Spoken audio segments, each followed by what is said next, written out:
আসসালামু আলাইকুম। আজকে তোমাদেরকে আমাদের লাউ শাক কীভাবে আমরা রোপণ করেছি সেগুলো দেখাবো। দেখো, লাউ শাক দিয়ে আজকে দেশি হাঁসের ডিম রান্না করব। তো আমি লাউ শাকগুলো নিয়ে এসেছি। তো মাটির চুলায় লাকড়ি দিয়ে একটা প্যানে ডিমগুলো বসিয়ে দিয়েছি। এপাকে শাকগুলো আমি কেটে নিয়েছি। তারপরে ডিমগুলো বেছে হলুদ মরিচ লবণ দিয়ে মাখিয়ে নিয়েছি। এখন একটা প্যানে পরিমাণ মতো তেল দিয়ে ডিমগুলো বেছে নেব একটু বাদামি গাঢ় রঙের করে।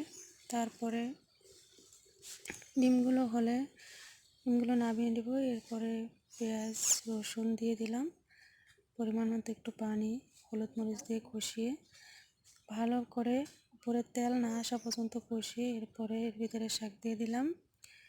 তো শাকগুলো নাড়িয়ে চাড়িয়ে এরপরে একটু পানি দিয়ে ভালো করে কষিয়ে তারপর ডিমগুলো দিয়ে দেবো। দেখো, মজাদার রান্না লাউ শাক দিয়ে দেশি হাঁসের ডিম দিয়ে।